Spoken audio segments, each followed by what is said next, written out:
We are recording.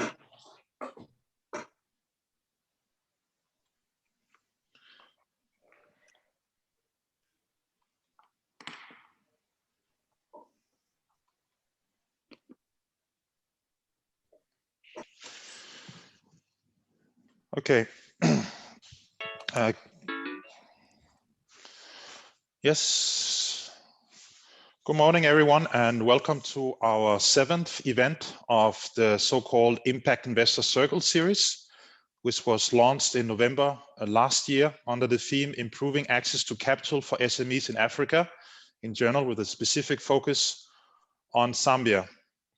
As you know, Zambia is aspiring to become a regional impact investing hub through the work done by the National Advisory Board for Impact Investing in Zambia, with the financial support from Prospero Zambia and technical advisory support from the Global Steering Group for Impact Investing in London. This is a live session. It's being recorded, and we'll upload the recording on the 4P YouTube channel before the end of this week. And we will share that with all of the prospective, as well as all of the actual impact investors in investing in Zambia, in the hope that this will inspire you and motivate as many of you to fill out the Zambia Impact Investing Market Side Survey Questionnaire, which we circulated last week, to make sure that we get a sufficiently high response rate. And we also like to thank all of you who are attending the event today, and those of you who will be listening to the video for your indispensable cooperation on this study. Let me quickly present the house rule. Please turn off your microphones whenever you're not speaking throughout the entire event, in order not to disturb the speakers as well as the listeners. And please feel free to use the chat box to raise any questions or to ask for clarifications regarding either the questions being discussed today or the questions that you'll find in the survey questionnaire. And please leave your contact details so we can get back to you after this event. Okay. So today's agenda.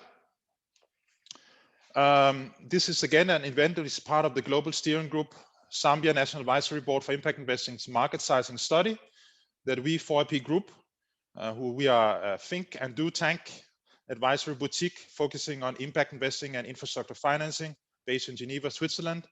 And we are carrying out this study during the month of May. The global objective of the study is to provide a detailed insight on the comprehensive state of the size of the impact investing market in Zambia, using the most recent data available from 2019 to 2020, and to identify trends and developments since the baseline study carried out by Coca-Cola Capital in 2019, to inform on the progress on the NAP Zambia's initiative aimed at scaling up the market in Zambia. So as you can see on the agenda, after this short presentation by my introduction by myself, there will be a few welcoming words from Andrew Kalisimani, the CEO of the Zambian National Advisory Board. And we hope that Mrs. Jessica Chombo, the Director of Investment at Zambia Development Agency, will say a few words about what are the steps you need to take in order to invest in Zambia. And then the substantial or the core part of the event is part 1, which is basically a conversation between 2 of Zambia's leading domestic asset managers on the scaling of impact investing in market in Zambia. And then the second part will be a similar conversation with international asset managers investing in Zambia. And last but not least, we will take you very briefly through the content of the questionnaire. And Peter, my colleague, will say a few concluding remarks. So with this introduction, over to you, Andrew. Thanks, Christian, and good morning to everyone. It's a pleasure to have everyone on board today. It's a cold morning in Zambia, but I hope it's as warm as it should be where you are. This is the second series that we're having as Zambia, and as an app, we're excited to be part of this process. And this is helping us as a NAB to effectively look at what is prevailing in the Zambian market. The market sizing survey has been launched by us basically as one method of getting to establish who's operating in Zambia, what are the streams that are getting into the country, and what decisions we can make from that data. And as obviously you may know, that is critical for any decision we need to make as an ABI, as we move forward in building an ecosystem that is very, very, very active and well-based in terms of impact investment. Who we are as an ABI, like Christian mentioned, we work under the Global Steering Group of Impact Investment in London, and we're basically a platform that facilitates impact investment in the country. So we work with different stakeholders within the country to basically try and build a private sector-driven impact economy. And in that regard, we do a number of activities. And one of the key ones that that sort of like flows within what we're doing today is doing some research around the ecosystem in Zambia. So we did this, launched this study, I think sometime last month. The intention is by end of June, we'll get a report which will give us a full position of where we are, what levels of income and investment are coming into the country, and how we can build on from there. So we're looking forward to your participation and to your support, and looking forward to a successful period to the 4IP team.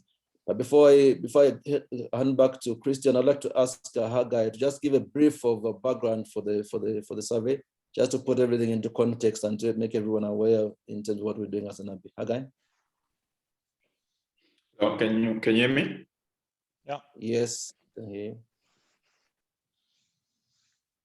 Okay. All right. Thank you very much. So just build on what Andrew has just said, the market sizing study is one of the flagship projects that we do more often, and in Zambia, this is our first time that we are doing it. But within the community of NAB community, this has been a best practice study that has been being done in other NABs, especially in South Africa, as well as the European NABs. The context of this study is, as said earlier by Christian and Andrew, that we're building up on our initial study that was a National Advisory Board Ecosystem Landscape Study for Impact Investment, which was done by Popular Capital in 2019 on our behalf. What we observed through that study was that since 2015, Zambia has received some significant amount of impact investment, over $550 million. I think I was up to 2019, predominantly in some of the key sectors. But we think and we believe that as ecosystem develops, impact investing and just impact investment models as a whole have got a very key role to play in order to support the sustainable development of the country and also move to what we call impact and an impact economy. So again, as we talk with key stakeholders around the ecosystem, the key persistent barrier that comes up in this conversation is that there's really persistent barrier to scaling the market, and lack of this comes from the lack of foundational market size, as well as reliable data to guide them as they seek to strengthen or attract impact capital, as well as build impact economies. So, and this is the case as we start talking about many key investors, especially institutional investors like pension funds, who would only want to invest within their reserve investment mandates, and they want to enter this kind of investments if they know there's greater clarity as well as specificity is provided with regards to the market, and also key areas around impact investment. So it's in light of this that we commissioned this study. It's a bit aware, different a bit. It's a bit from what we did in terms of the mapping, where we just looking at the stakeholders and key challenges and opportunities which informed our strategic plan. But in this study, we're trying to understand the market as a whole, identify trends and developments that will inform the progress on our key initiatives that we're doing in scaling the market. As said, we are doing key activities within the broader ecosystem, which are classified into market development, communication development, knowledge and research, as well as our advocacy. Yeah, so pretty much the details of assignment and what we're trying to do as briefly highlighted by Chris, and I think I'll hand there for a while, but I'm happy to take on any questions after during the conversation if there will be any. Thank you.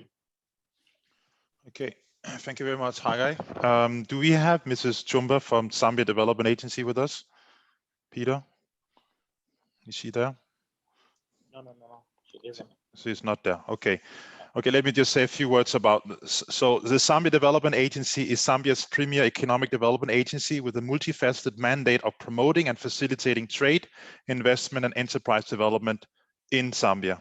The agency is responsible for building and enhancing Zambia's investment profile for increased capital inflows, capital formation, employment creation, and growth of medium, small, and micro enterprise in Zambia. So basically, in a nutshell, anyone wishing to invest in Zambia, they would have to go through this one-stop shop. It's based on the one-stop shop concept. So anyone, as I said, who is interested in investing in Zambia, you need to get in contact with ZDA, and they will tell you about all of the steps that you need to take. So let's continue to why we're here today, which is basically a conversation that we have with two of Zambia's leading impact investors. So it's my great pleasure to introduce you to Mr. Tu Andersen from the CEO of Kokula Capital. And with us, we also have Ms. Yao from the Zambia Venture Fund. So you two, you can introduce yourself before you answer the first questions. So let me just give a short introduction before we get going. So as you know, the supply of impact capital in Zambia is growing and can complement public spending and official development assistance by utilizing private sector capital and skills to reduce the vulnerability of Zambia's economy to external shocks and addressing socioeconomic needs. Since 2015, the suppliers of impact capital have committed almost $1 billion to Zambia. These suppliers are both development finance institutions that we interviewed last week at our event, and private impact investors, which is the focus of today's event. In fact, according to the 2019 Kokula Capital Baseline Study, they were shortlisting around 185 investors, of which 35 were development finance institutions and 150 were impact investors. So therefore, we are very delighted to have these two domestic private impact investors with us today. So we will refer below to the scope of finance for social impact defined as follows. For impact investment, we understand a wide range of investments based on the assumption that private capital can intentionally contribute to creating, and in some cases combined with public funds, positive social impact and at the same time economic return. In operational terms, the parameter includes all of the products and financial instruments that meet these criteria, commonly defined by the impact triad: intentionality, measurability, and additionality. We have 10 precise questions, and we have around 20 minutes for the first part. So please be as concise as possible in answering the questions that are raised. So let me start with the first cluster of questions. So firstly, what are the main differences between the interpretation of impact finance of your organization and the one that is the Global Steering Group for Impact Investing, proposes on the basis of the so-called impact triad? Secondly, if you can answer all of that in your answer, looking at additionality, there are differing positions and interpretation. What is the interpretation of additionality that best fits the way that your organization operates? And how is that applied in the provision of capital? And last but not least, how does your organization, following the criteria used as a guideline, allocate its impact capital? For that meeting at Chilanga, and that one we had the virtual one. Can everyone please put on mute? Addressing the ZNFU white guy as the chairman on him. So can you please put yourself on mute? Okay, thanks a lot. And let's start with you two. And if you can just briefly introduce yourself before answering those questions. Thank you. Sure. Thank you so much, Christian. So thanks for having me. So yeah, my name is Tu Andersen. I am originally from Denmark. Professional background is as an economist. and finance professional, came to Zambia in 2008. And 2009, we established Kokula Capital together with a couple of other partners. And since then have done about 13 investment in Zambian SMEs, ranging from $200,000 up to about $3-4 million for the biggest investments. So we have a lot of practical experience in the SME segment, both from that angle and also from corporate finance. So that's the key background. In terms of the first question, I think our background has been, quite opportunistic, but I would say in terms of the definition, it's very much aligned in terms of the intentionality that we are really deliberately trying to create social impact, and that has been the case even from when we started our first fund in 2010, even though the word impact was not used as much at the time. I believe measurability, that is something that we have been trying to fine-tune over the years and have become better at in terms of having, clearly measuring before and after, whether it's job creation or CO2 emissions or other measures, that we actually track that in a consistent way. So I would say that aspect is also quite aligned. I would say on the additionality, I think it's quite a broad consideration in Zambia, because you would find that most sectors are undercapitalized in the SME space. So I think we haven't looked at additionality from that angle as such. We've mainly been looking for new investments in terms of where are the underserviced areas with the potential better margins and more scalability. And in terms of the word additionality, I think we've also used it in a different context, which has been more in terms of, if we invest, let's say $500,000, are we then able to get co-investors in for $1 or even $2 million or something, so that we can basically scale up the investment beyond our own initial investment. And that's how we've been also using the word additionality from our side. In terms of our criteria, I'll be honest, we've had a bit of an entrepreneurial approach and have been kind of trying to fine-tune that over the time. So I wouldn't say we've had very firm guideline in terms of how we've structured the historical investments. And that's something we've been working on the last couple of years, but where we haven't done any new investments. Okay, thank you very much too. And Injawa, over to you. Thanks, Christian. Good morning, everyone. My name is Injawa Mulwanda, and I'm the managing partner of Zanga. We've got three parts of our business at Zanga. We're an advisory firm, a venture fund, and then a year ago launched a credit-focused firm, Zanga Lending Services. Zanga's been in Zambia since 2016, founded by 4 Zambians, myself and 3 co-founders who are in the US. Our focus is on early and growth stage capital, both equity and recently on debt. We are still fundraising for our permanent credit fund. And at the moment, we invest on a deal by deal or opportunistic basis as well. As far as the specific questions raised, so the impact finance definition is largely aligned with ours. We track 8 specific SDGs that we do diligence on before each transaction. And then we're also tracking on an ongoing basis, but largely aligned between the GSG, NABI, Zambia framework. I think there's quite a bit more focus between the impact triad, which is new for us at Zanga, including the 3 points here. Second question, in terms of additionality, quite similar, I think, to Kokula. Our emphasis is on how else can we help the SME, even if the investment decision is a no, we cannot invest. We do try to provide technical assistance and consulting, especially around governance, which we have found to be quite a challenge in the Zambian space, governance and talent acquisition. And so if we can provide capital as well as advice, or if we can't provide the capital but can provide the advice, that's kind of how we look at additionality. And specific to impact investing, hopefully that then makes the investees more investor ready for larger institutional investors. Our ticket size ranges from $25,000 all the way to $2 million sort of on our book.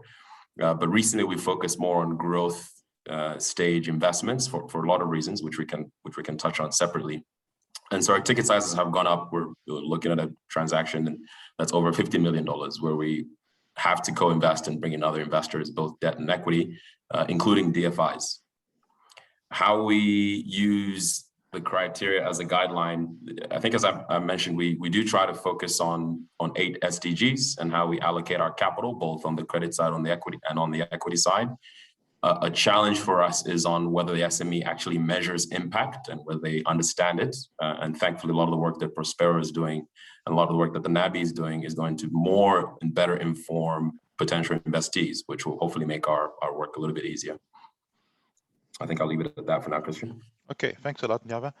So within the organization, does the governance of activities related to impact include a dedicated business unit, or is it actually the core business of the organization? And secondly, which organization, if possible, provide names, understood that too, that was 13, so you might not want to list all of those, have you invested in so far? What specific characteristics like sector, legal form or size must the organization in which you invest your capital satisfy? Let's start with you this time, Njava. Sure, thanks for that. So we're a team of 12 altogether, 8 in Zambia and 4 outside. So we don't have a specifically focused sort of governance function. We do have an investment committee that includes myself and a couple of my partners that focuses on each investment before we make it. And so that then serves as sort of the initial governance framework. Our focus, we do take from an equity standpoint, take minority or slight majority positions in technology-enabled businesses across financial services, renewable energy, the emerging consumer, and value addition along the mining industry, which is critical for Zambia and of course for the Green New Deal.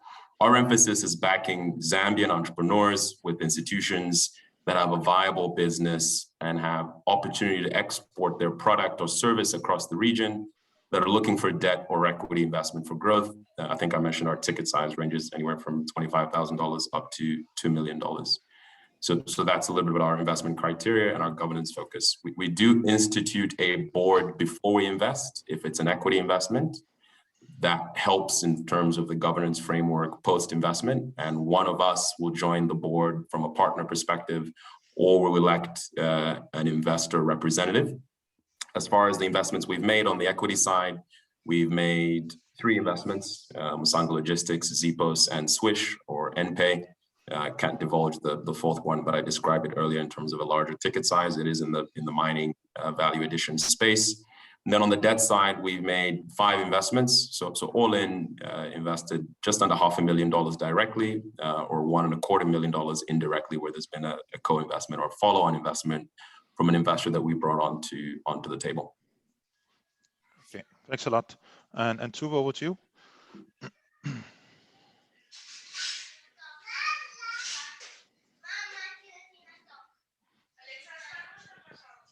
Tuva, are you with us?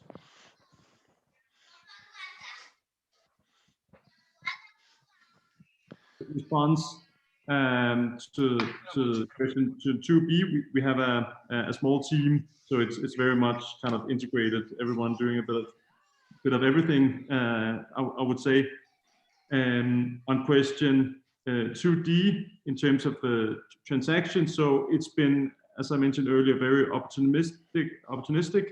So we have a wide range of investments that we've done. As I said, 13 in total, 7 are still active. Some have been sold, some have been closed because it didn't work out. But a big range. Just to give an example, we have a technology company, Zambia, who's doing payment solutions for levy collections at markets and bus stations, and e-toll kind of a solution for transport companies.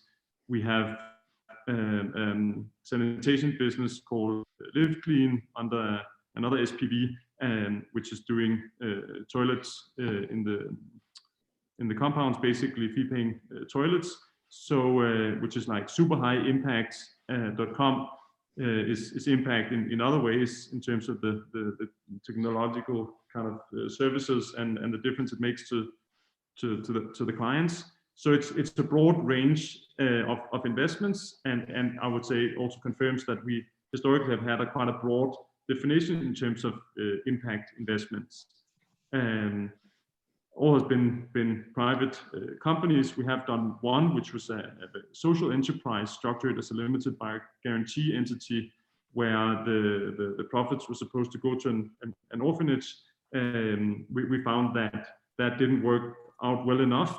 We really need to have that hardcore focus on the financial side and profit side as well, and then find you can use that for other things and for your impact strategy. But that model of having it detached between a business and a social side was not didn't work out. Long story short. Okay. So our current portfolio is pure limited liability companies with a aim of making profits side next to the social impact. Okay, thanks a lot too. And maybe you can also share with us, why did you actually decide to start operating in the field of impact finance? Starting with you too. Yeah. So I think that was basically a passion for SME growth. Anybody who's been in Zambia doing business will agree that there's plenty of amazing opportunities in Zambia. So I think a combination of those opportunities and trying to really fill that gap in the market, I think that was the passion and the driver for setting up the Cool at the time. Okay. And Njawa, why did you decide to come back from the US to Zambia and venture into impact finance? Thanks for that. Yeah, for us, it's about doing good and doing well. But if you can't measure it, then it didn't happen. As you said, I've was in the US for a long time, worked in investment banking at Wells Fargo and in corporate finance before, and even before the focus on investors on what is purely defined as impact capital. Our objective was always to transfer skill and connect capital to opportunity when we set up Zanga. And for us, our objective is to help create job opportunities from offering access to capital, stimulating employment, and from my perspective, a bit selfishly, creating a path back home for Zambians that are out in the diaspora, because as I mentioned earlier, there's some challenges on the investee side, and a lot of them are tied to talent. So we've got a diaspora returnee program where we try to bring back talent, whether it's remotely or physically, that wants to come back, so we can help with capacity building. And then planning to check on job creation and from use of our proceeds, and making sure that the local community benefits from our investments or our advisory work is a key focus for us. And that's part of why we're focused and aligned with key UN SDGs, which fall squarely under the impact investing story. Okay, perfect, thanks. So through which types of financial products are you providing capital to target social impact objectives?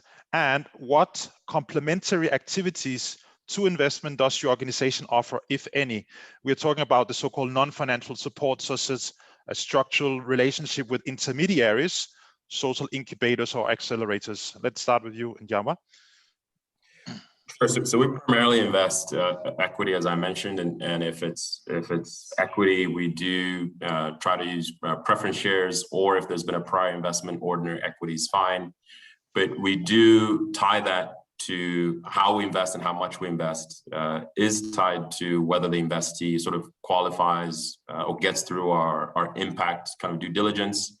And if they don't, that's fine. We then work with as a roadmap to when impact to be measured and how to be measured and what the KPIs of the investee will be.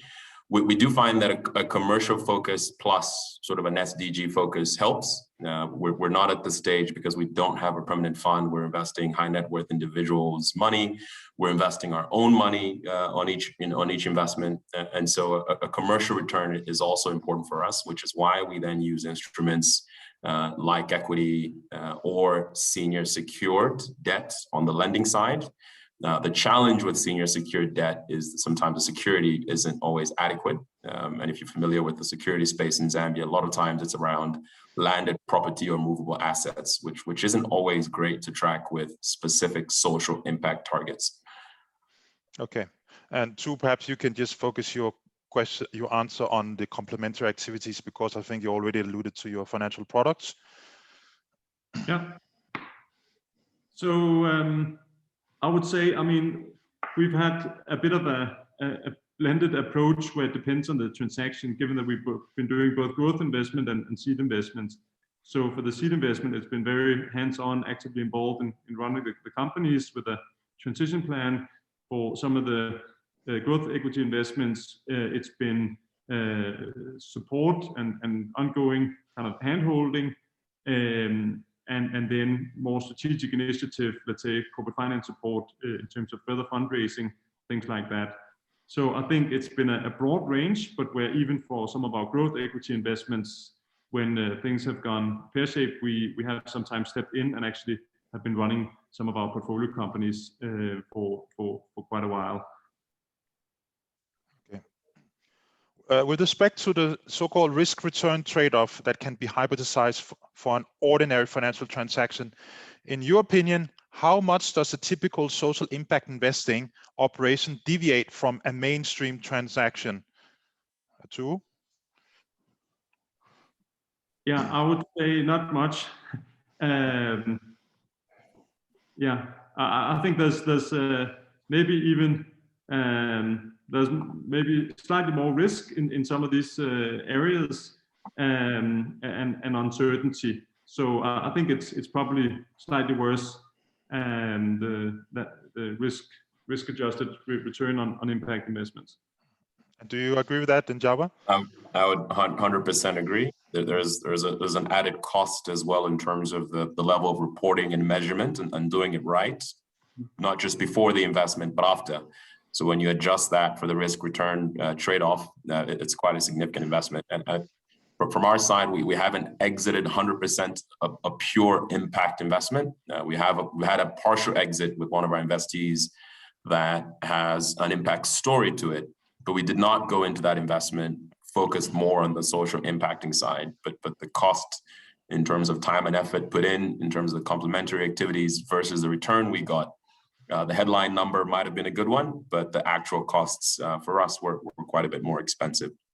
Okay, I don't know if that already answered the next question, which is I'm going to ask you to explain how Zenga's investment strategy is with regard to the link between expected impact and expected return. You want to add to what you've already said on that question? Yeah, happy to add specific figures. So on the credit side in the fundraise, we are targeting a 16% gross IRR, and then obviously net, hopefully in the 11-12%.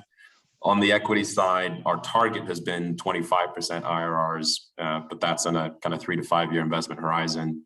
We have not achieved that on our own investments on the equity side so far, for some of the reasons prior mentioned, some of the macro reasons in Zambia, the currency fluctuations, etc. But those are our benchmarks as far as what we aim to achieve on the equity and the debt side.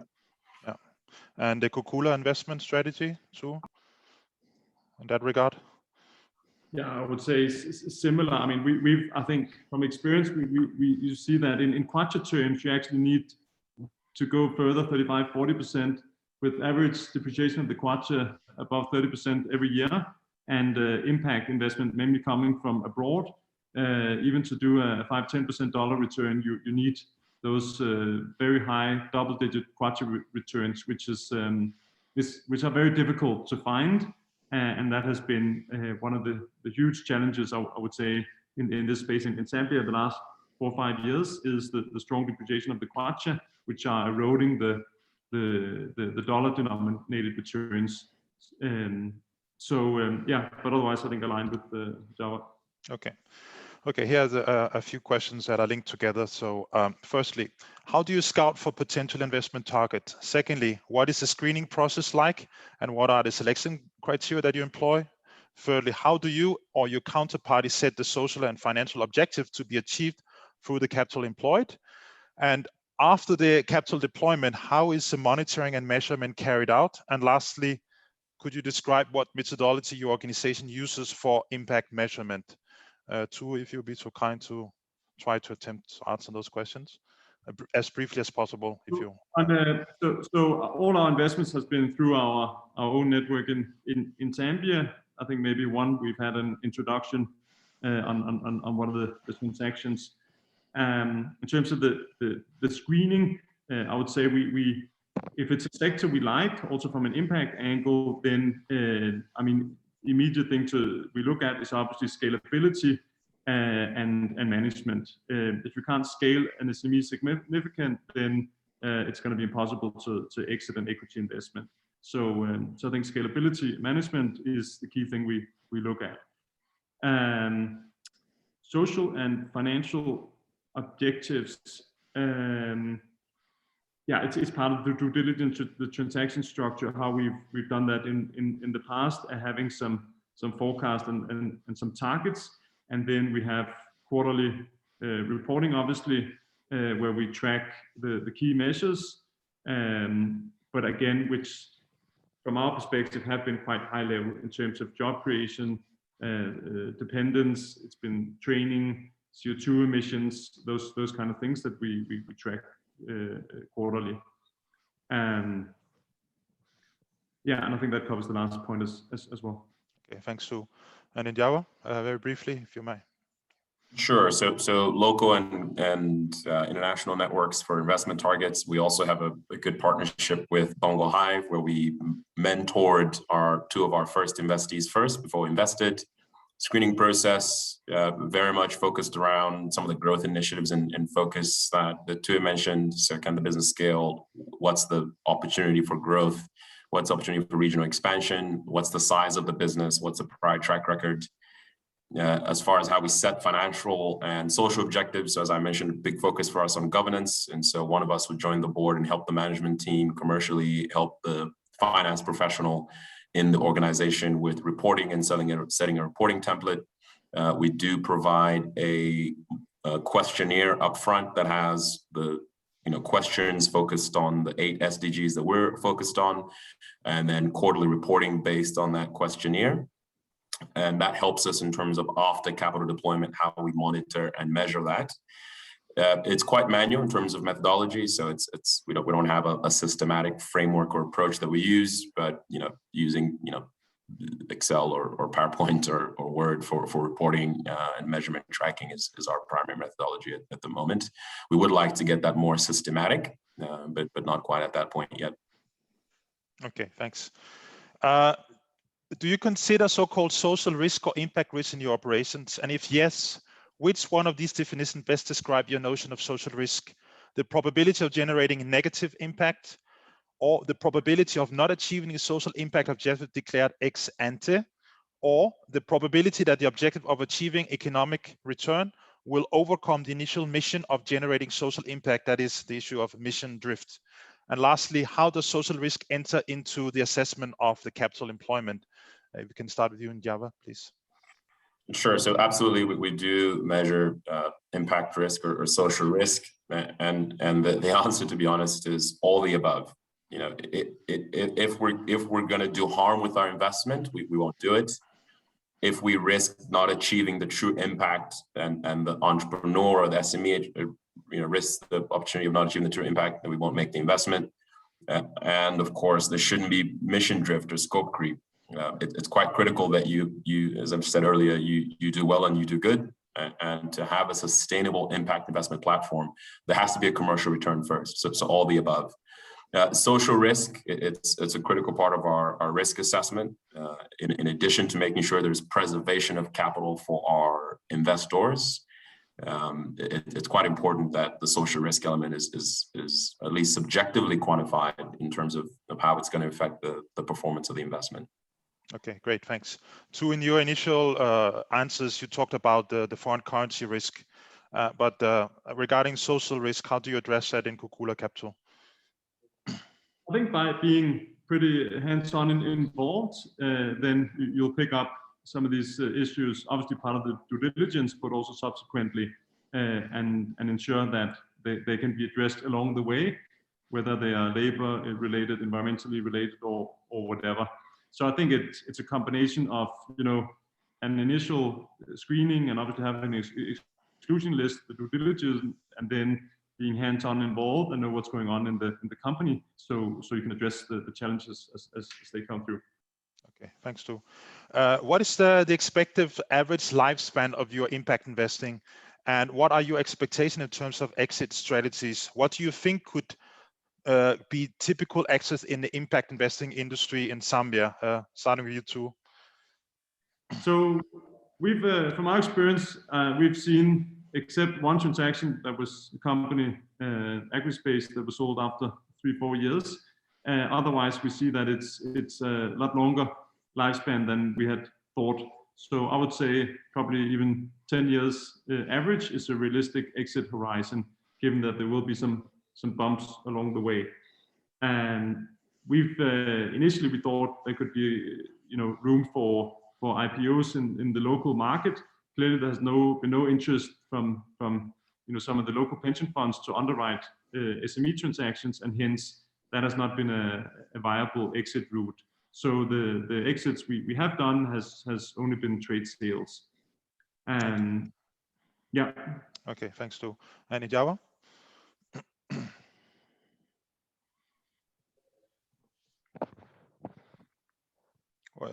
The Zambia Venture Fund, what is your lifespan and your exit strategy? Yep, thanks, Christian. Sorry, I was on mute there. Yeah, so on the equity side, it's a bit longer because now we're doing kind of larger equity tickets, so kind of 10 to 15 years. In our early stage investments, our initial target was 3 to 5 years. On the debt side, be 5 to 7 years, and in our permanent fund, that'll be the focus as well, of 5 to 7 years. As far as who we'd like to exit to, our partial exit has been to another VC on one of our early investments.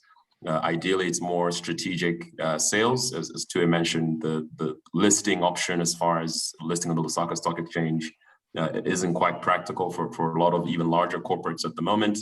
And it's certainly been challenging to get local institutional investors to take large equity positions in emerging businesses that don't fit with at least the national development plans as they've been laid out. Hopefully that evolves over time, because that'll increase the exit opportunities for investors. Okay. And the last question, and maybe the most important question moving forward, since we are forward looking, in your opinion, what are the barriers that are currently inhibit the expansion of the impact finance industry in Zambia? And what are the drivers that could influence the growth of the impact finance industry in Zambia? And last but not least, who do you think could be the game changer for the development of Zambia's social and impact investing industry? Let's start with you, Njava, for your last concluding remarks. Sure. So I think, if we can have a deeper pipeline of investment-ready companies in general, that will certainly help. If we can have more exits, that'll also help. And having companies, the second challenge I'd say is having companies with a genuine focus on impact measurement and business strategy versus companies that adjust their strategies simply to raise funding. I think that can be a challenge. And then the resource requirements on us as investors, as I mentioned earlier, it's quite tough to accurately track, measure, and implement true impact. And if that can be unlocked, I think that'd be quite significant for us. The drivers that could influence the growth, I think we've all seen what's happened in the last several years with the focus on the Green New Deal and renewable energy and the green economy. Long may Tesla sales soar and long may copper price soar, because that'll attract focus on the right sectors from an impact perspective. And hopefully the mining sector will change how it's pursued true local capacity building and true contribution to the local economy. I think that'll help grow the impact finance industry in Zambia. The focus on institutional investors and obviously things like BlackRock and their focus and their $7 trillion that they manage on impact will certainly help. I do think that as far as who the game changers are, I think more Kukulas and more Zengas, more intermediaries would be helpful, because I think the more professionals they are focused on this sector, obviously, partners like Prospero are critical to that in terms of how we grow the depth of investment services firms in Zambia, and also more information. So not just who, but what could be the game changer. And obviously the NAB is a big part of that. Good to see that the focus by ZBA here. I also would like to see more involvement from the local asset managers, such as NAPSA or Workers' Comp, in investing in the space. I think NAPSA has an allocation of 1% that they can put to private equity or early stage equity in their portfolio, which is $40 to $50 million, which could be quite significant if that can be deployed locally. Okay. And as all of you, many of you know, Kokula Capital has been one of the pioneers of the impact investing industry in Zambia. Plus, as I said in my opening remarks, Kokula was actually instrumental was in charge of the baseline study of the impact investing market size of Zambia. So, Tu, what are your recommendations in terms of moving forward from those three aspects?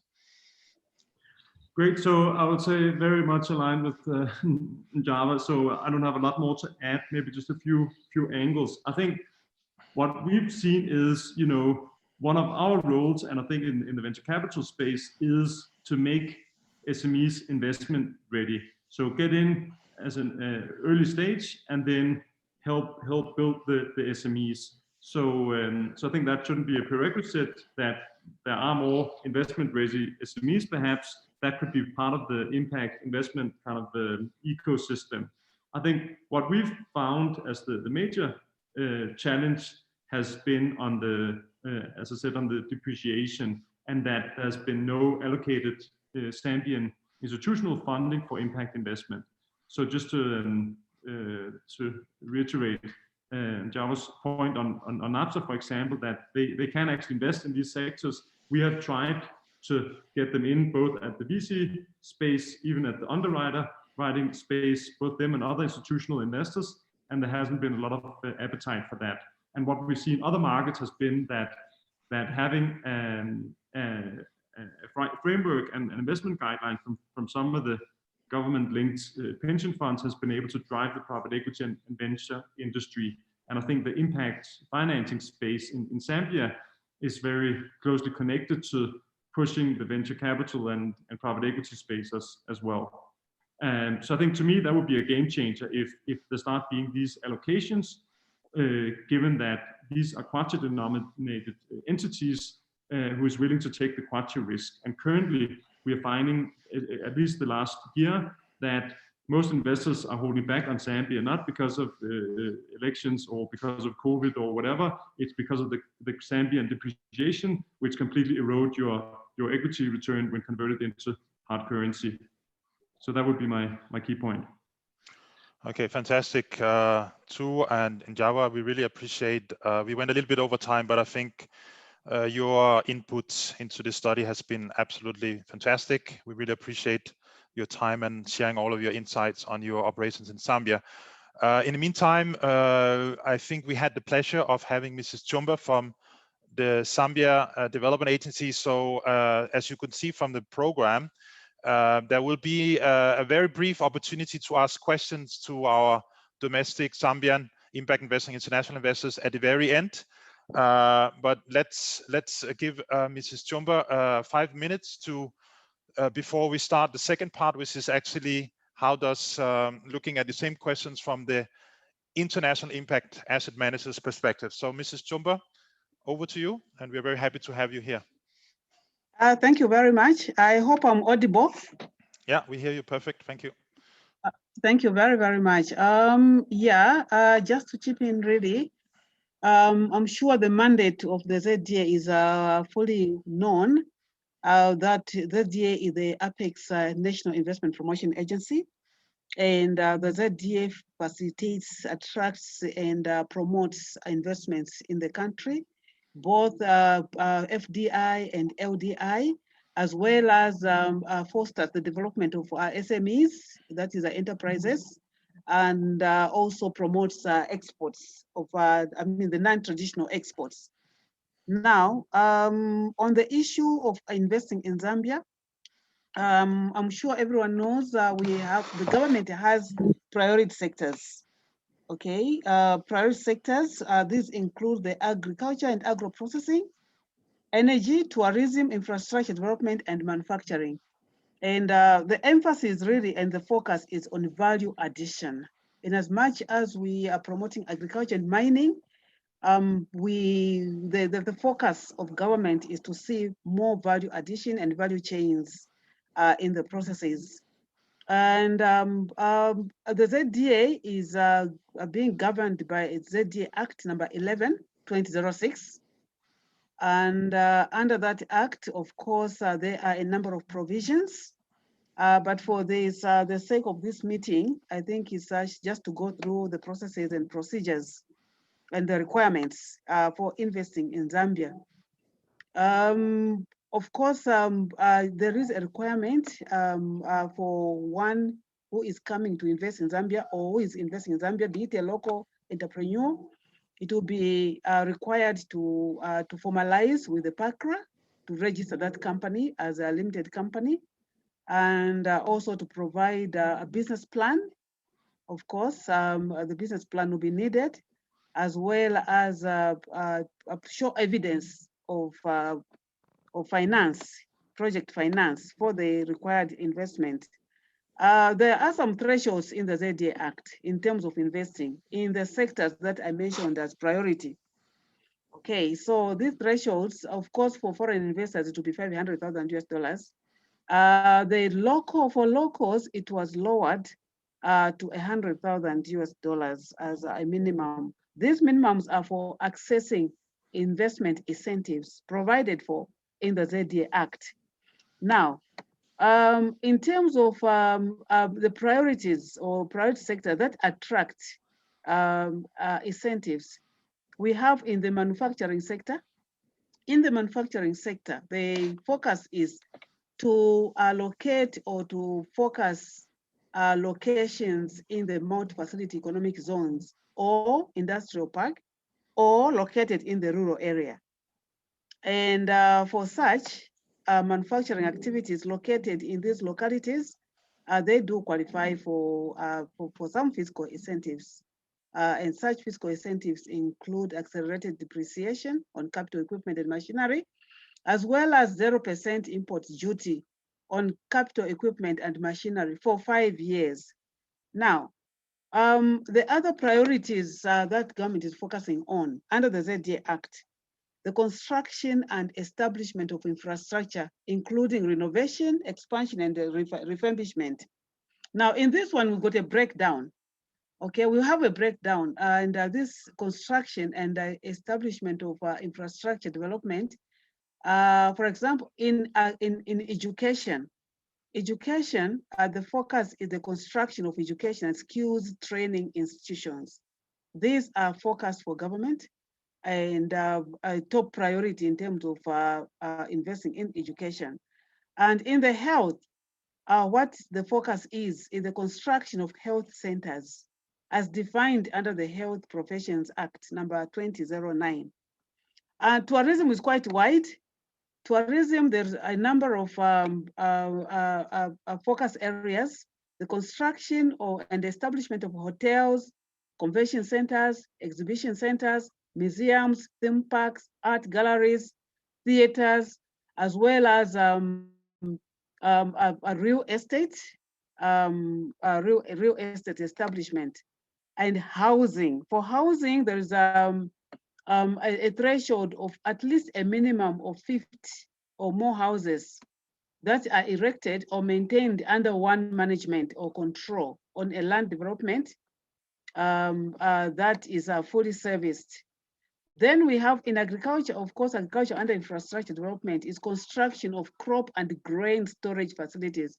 I think I need to emphasize on this one, in as much as we are promoting farming, there is a shortage and a gap in crop and grain storage facilities. So this has been put as a priority in agriculture. In the energy sector, we have energy and water development. And for power, we have the building and installation of power stations. That's the mini hydros and solar power stations and etc. Renewable energy in short. And for fuel, of course, there is the building and installation of processing and refinery plants for biofuels and construction of petroleum refineries, as well as construction of pipelines and rural filling stations. These attract a package of concessions as top priority. And also in the water sector, there's the construction of dams, irrigation canals, water and storage treatment plants, and the rest. So these are the areas that are provided for in the ZDA Act as at the moment. Or in all, the ZDA promotes investments in all sectors and provides also facilitation for investors who invest in such sectors.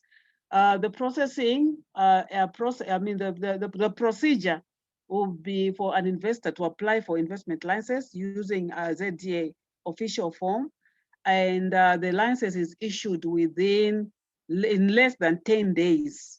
And the ZDA also assists the investor to acquire other secondary licenses that are needed depending on the sector of investment.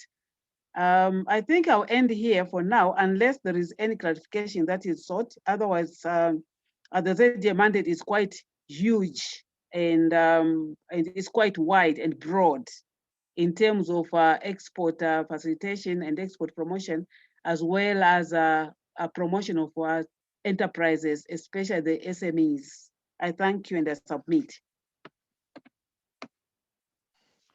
Thank you so much, Mrs. Chombo. And as you can see from the agenda, Mrs. Chombo, she's the director in charge of investment into Zambia. So for those of you who are not already investing in Zambia, she is the gateway to Zambia for investment opportunity. Thank you so much, Ms. Chombo.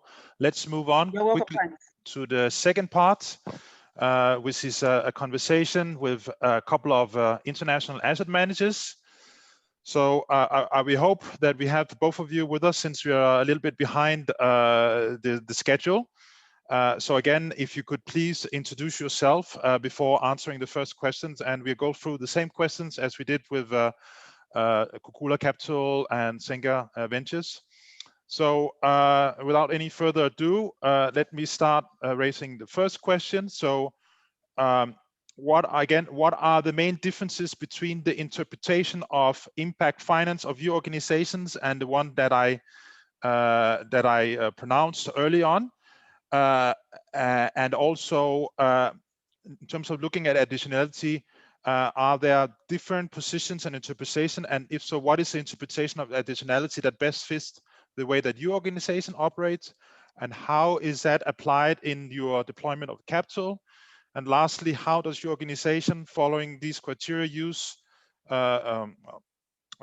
guidelines in terms of allocating the impact capital? So let's start with SAPU Investment Partners. Johnny, over to you, if you can briefly introduce yourself. Yes, thank you very much, Christian. Good afternoon, everybody. Sorry, my voice is a bit rough, struggling with the flu here in the cold South Africa. Thank you very much for having me on board. I represent Cebu Investment Partners. We are a private equity fund managing two funds within the food security space. We invest along the whole value chain with regards to food production throughout Africa. Our investors backing Cebu is predominantly European DFIs, including my old employer, the Danish Investment Fund, but also some American wealth funds. So to answer your question specifically, we don't really differentiate much between our investment criteria and impact investing. That is partly given by the fact that we are backed by mainly DFIs. So we have a very broad ESG or impact investment mandate from in the birth of our funds. But it was also when Cebu was established a criteria that it sort of becomes part of the same. I can go into more details later on how we measure our impacts, but yeah, we don't really differentiate much between our the wealth creation in our investment and the impact creation in our investments. They sort of go hand in hand. Okay, thanks a lot, Johnny. Do we have someone from Goodwill with us today?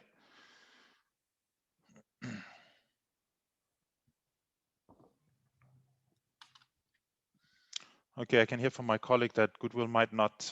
We were actually expecting, as I said in the very beginning, a good old friend of the National Advisory Board for Impact Investing, Mrs. Mercy Hulm. But unfortunately, today is her last day at Goodwill Investment. So I'm not sure if she managed to mobilize one of her colleagues to be with us. Let me ask among the attendees, now that you've heard the questions that have been raised during the first part of the event, are there any of the other attendees who are investing in Zambia who would be willing to have this conversation together with Sapo Investment and myself as moderator to share your experience? As I said, the event is being recorded, and your experience will be shared with all of the other international impact investors investing in Zambia. Unfortunately, we are still waiting to get full list of international investors from Zambia Development Agency. That's why we have had a little bit of a struggle in terms of finding the right international investor to be with us today. So are there anyone who would want to step forward to share with us who are here live and those who will subsequently listen to and to the recording afterwards?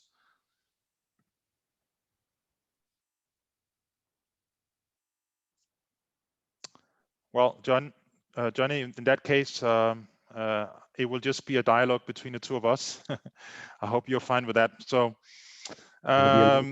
so let's go on to the second batch of questions. So within your Sapo investment partners, does the governance of the activities related to impact include a dedicated business unit, or is it actually the core business of your organization? And secondly, what organization, and please, if you can name any names, have you invested into so far in Zambia?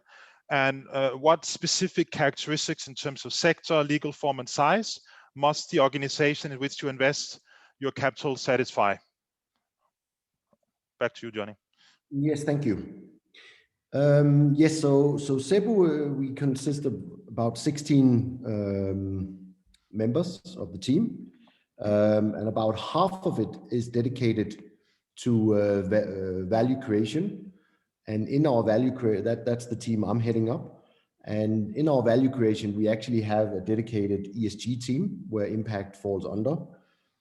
We also have a dedicated person to technical assistance.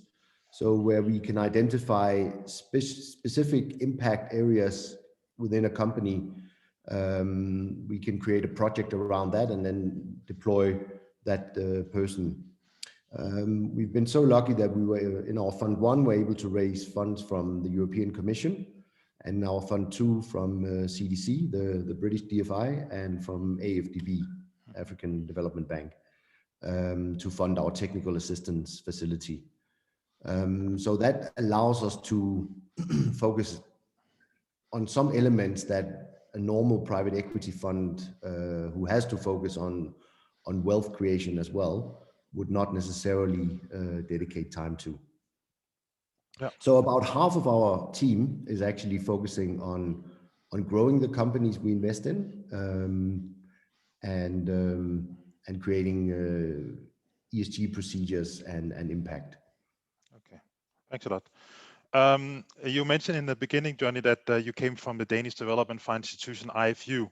So my question is, why did you start? Maybe it doesn't make a lot of sense, but why did you start operating in the field of impact finance? But if you can just tell us the story, that would be nice to hear. So why I started with impact and then went to the big ugly wealth creation private equity funds. Well, actually, I came to Africa about 15 years ago. I was a business management consultant before. Had a strategic marketing company in South Africa, working in mainly Southern Africa. And I actually joined the Danish Investment Fund mainly for making a difference. So it was the impact side of the DFIs that attracted me to join the Danish Investment Fund, besides the fact of being Danish, of course. Mm-hmm. And I ran that for about 10 years with responsibility for Southern Africa. Since Cebu is predominantly financed by DFIs, our investment mandate is pretty much aligned with the DFI thinking. of course, we are closed-end fund, so we do have the the DFIs, although they praise the impact side of their investments, they still have pretty high expectations to their fund investments. So we still need to provide plus 12% minimum return in hard currency to our investors, to the DFIs. Our own internal expectations is 20% IRR plus in hard currency. So yeah, so to answer your question specifically, that there's actually not much difference, and my personal thrive to work for Cebu is actually also on the impact side. We clearly like challenges at Cebu, so we chosen 3 very difficult areas, and when you combine them, it actually becomes exponential. So we only invest in Africa. We'll get into that afterwards in the other questions. So through which types of financial products are you providing capital to target social impact objectives, and what complementary activities to the investment does Cebu investment partners offer, if any? And we are talking about the non-financial support services, such as structured relationship with intermediaries, incubators, accelerators. Yeah, so we only provide equity. We can do follow-on investments in form of loans or mezzanine, but equity is our game. The follow-on services is very much linked to the team that we have, a value creation team, which includes an ESG team and a technical assistance consultant. So we work very closely with the management of our different portfolio companies in both putting up procedures, creating impact, and creating value in the companies, preparing them for our exit. Okay, great. With respect to the risk-return trade-off that can be hypothesized for an ordinary financial transaction, in your opinion, how much does a typical social impact investing operation deviate from a mainstream transaction? I was also thinking about that when you asked the national funds before. It's a very good question, and it's very difficult to answer. I would go aligned with my 2 previous colleagues that that this is actually the truth for us. There is no real difference, but if you, for example, look at CDC, who has a dedicated fund for impact investment, they literally have no return expectations for that fund, and their other funds, they expect anything between 5 to 10%. So you could use that as a benchmark for if you wanted a specific answer to that. But I think if you're driven by investments that need to have impact, and you're required to measure that, you will it has no significant impact in the investments that we are looking at. Okay. Could you explain what is your investment strategy when it comes to the link between expected impact and expected return? Yeah, again, so they pretty much go hand in hand. We do have very clear measures, and I like the previous speaker's comment that if you can't measure it, you can't manage it. So we very specifically go and measure our impact on the wealth that we have on the specific country's GDP, the food security impact. So how much extra tonnage of food production have we contributed to through our investments? The upscaling of training of the employees. There we also measure between youth and gender.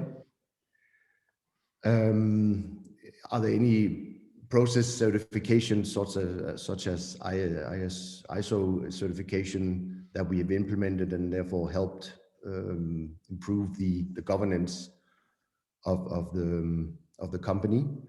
We deploy proper constituted boards with international experts in their field.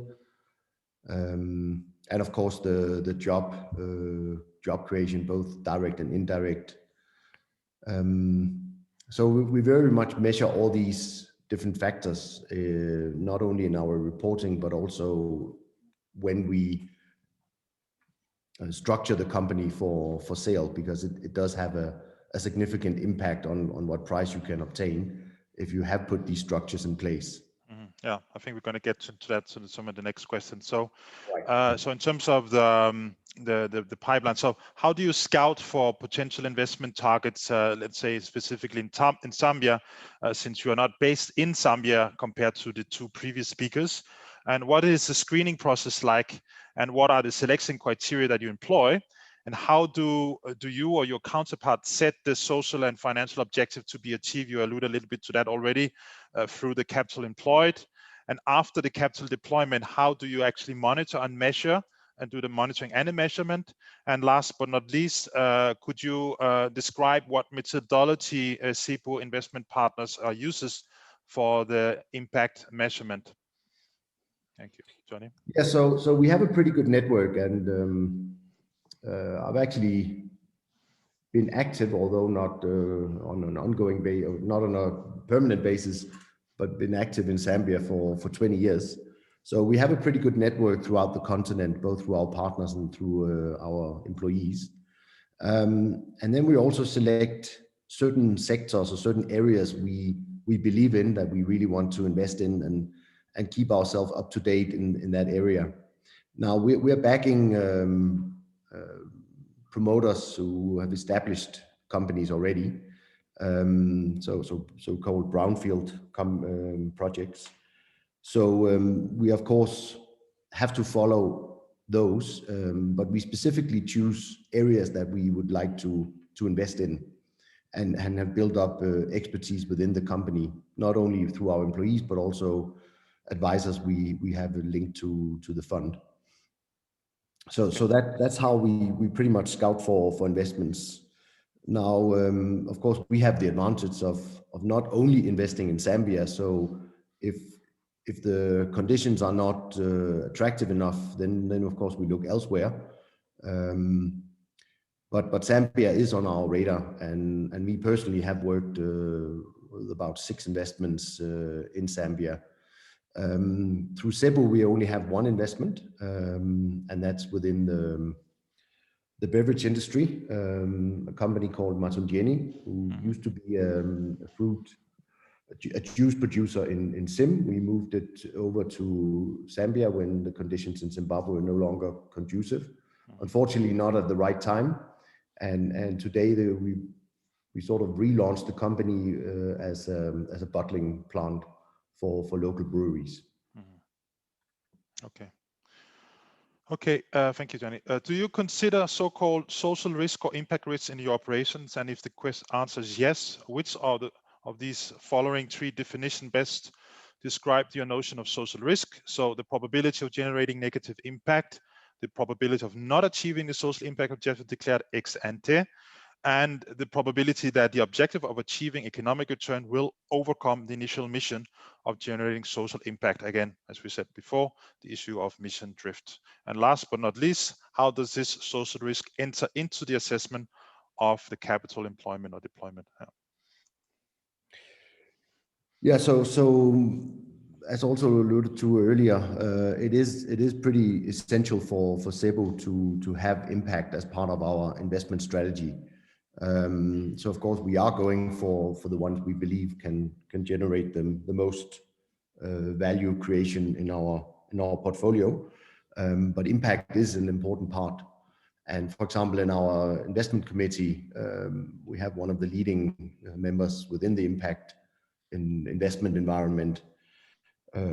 So it's an area that receives great focus, and hence we also have 2 dedicated team members focusing on that, and it always receives great attention when we present investments to our investment community. I would probably take the third one of the 3, probably because it's the most positive one. But of course, we do a thorough risk assessment when we do our investments. But it is a requirement that that our investments does have an impact drive or impact creation. So I think the third definition is probably what suits us the best, even though all three is probably being considered when we go through our investments. Okay, perfect. Thanks a lot. What is the expected average lifespan of your impact investment, and what are your expectations in terms of exit strategies? What do you think could be the typical exit in an impact investing industry in Zambia? I know you only have one company so far, but I guess you already thought that through doing your due diligence. Yeah.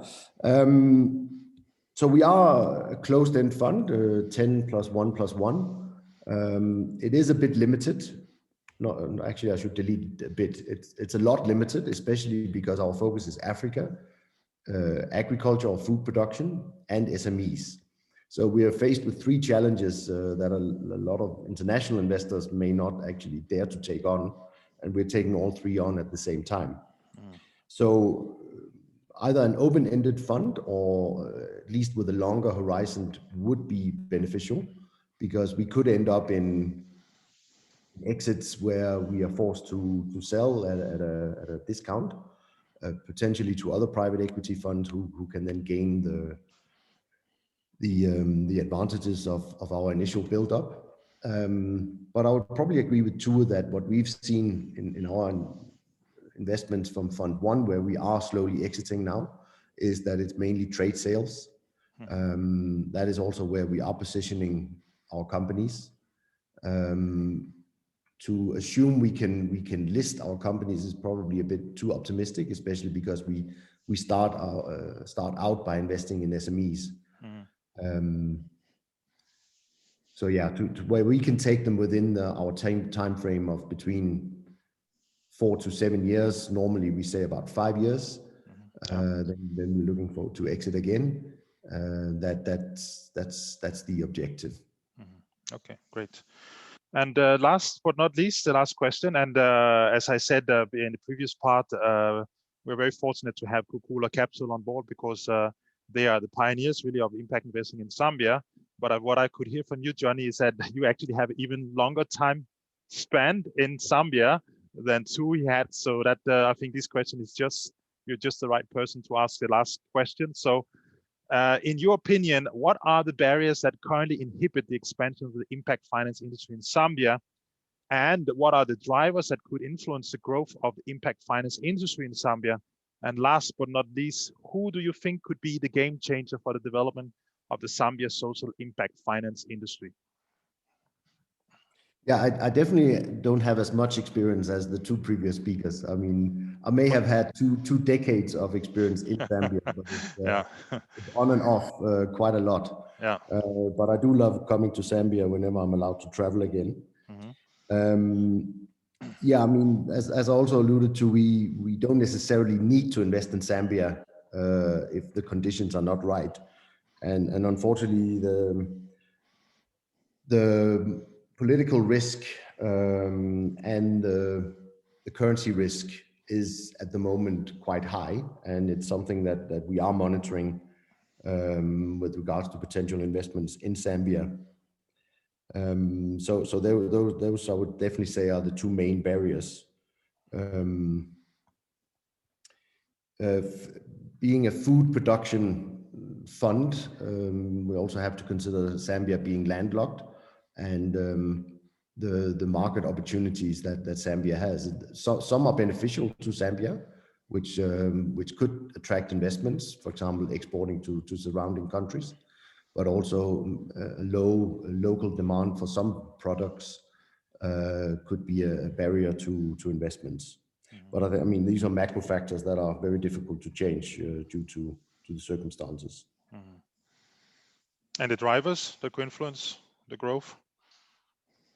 Yeah, I mean, any investor hates risk, right? So if we can take risk out of much risk out of the equation as possible, these would really be the drivers, right? So some sort of commitment from government on certain factors, stability around payment terms, etc., would definitely be drivers for bringing further investments into Zambia, also impact investments, and maybe to a game changer, if there could be some sort of commitment, co-investment commitment or cheaper funding,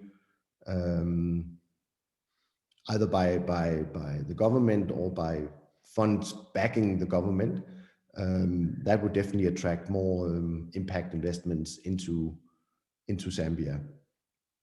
Okay, fantastic, Johnny. What the listeners might not know is that Johnny, he committed himself just a couple of hours before this event to step in. And Johnny, we really appreciate your willingness to be part of this webinar today and for sharing Cebu Investment Partners' experience in Zambia. It's really highly appreciated, and thank you so much.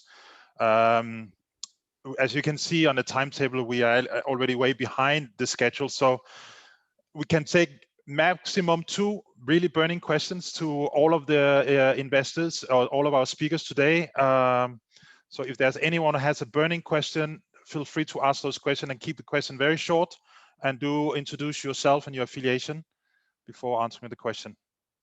Any questions to our 3 speakers?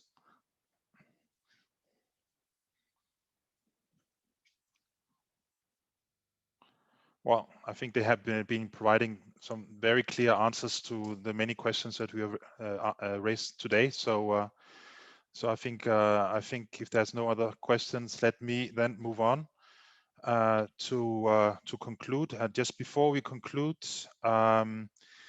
just a few words regarding again the survey that we have shared with all of the impact investors in Zambia. So basically, we are collecting data in Zambia through our survey questionnaire approach. The reference population is made up of impact investing funds for whom it is possible to trace evidence of activities in progress to undertake activities within the scope of finance due to the social impact and the organization which these funds have invested. Basically, we are reaching out to the head of these organizations that operate on the Zambian market to be interviewed or to fill out the questionnaire that we have shared with you. Of course, all of the data are being treated as confidential, and we are only going to publish aggregate data in a market size study that we are working on. Very quickly, just to take you through let me see, move this so we can quickly see here. Okay, so basically there is 8 sections. Okay, that was a miss. Yeah, so you can see there's 8 sections. As you can see here, that's basically basic information about the respondents.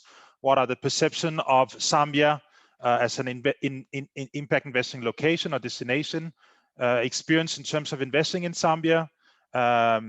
Also, what are the preferences of the impact analysis? Let me just quickly go through here. So here we have, just to give you an overview. So the first one is a basic information. What are the perception of Zambia's investment destination, investing in Zambia? What are the preferences and the perception? Then we're also looking at the fund management landscape, of which today you've got a little bit of a taste of what it looks like from the domestic as well as international side. Also in terms of what are the impact measurement and management tools being used. Also, what are the investment and investment risk analysis that we also heard about today? What are the financial performance that you have experienced investing in Zambia?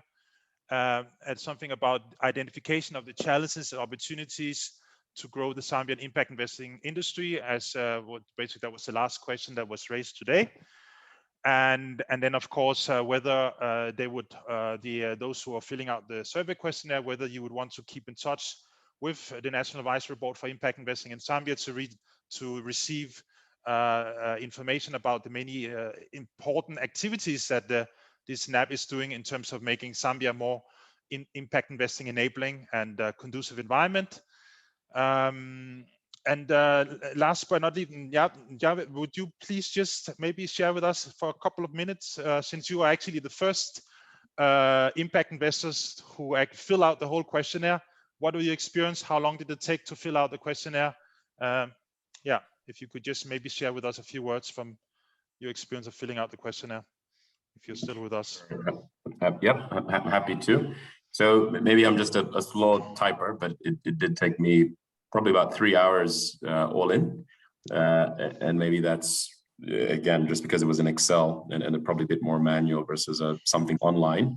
It was quite specific and helpful questions. I do think that there are certain sections where I wasn't quite sure how to respond to make sure that the response is captured, specifically in areas like section 3, where there's a rating of something is good or very good or not very good, and an X and a Y axis. I probably filled it in wrong, but maybe something for the team to look at. But overall, I felt quite logical in how it flowed. But I'd probably put in about 3 hours in terms of the amount of time. Those that are faster at typing and processing, probably less. But yeah, that's my feedback. Okay. I should mention, as you can see from the Excel screen here, that this impact investing market survey basically is an addendum to an initial investment climate survey that was organized by the NAP and Prospero. So for those of you who have already filled out that questionnaire, you only need to fill out all of the questions highlighted in red.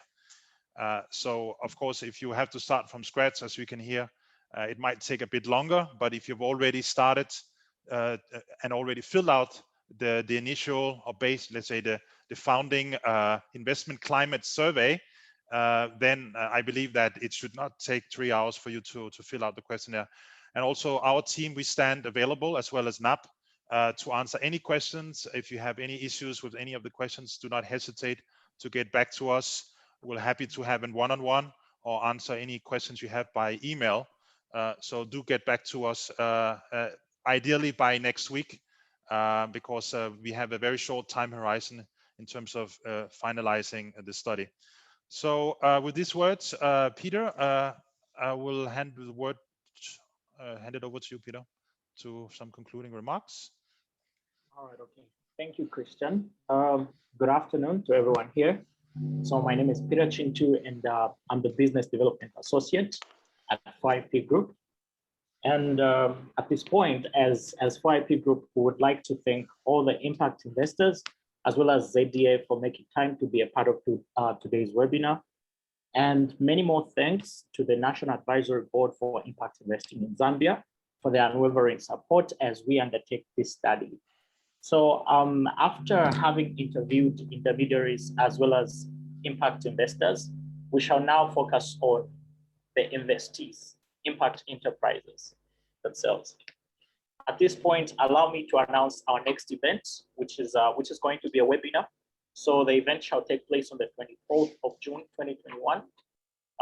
And this event is actually the Accelerator 2030, which is aimed at supporting enterprise growth in Zambia and globally. So this event is actually going to be held in conjunction with the Impact Hub Lusaka, Impact Hub Geneva, Impact Hub Zimbabwe, as well as the Kinshasa Innovation Center.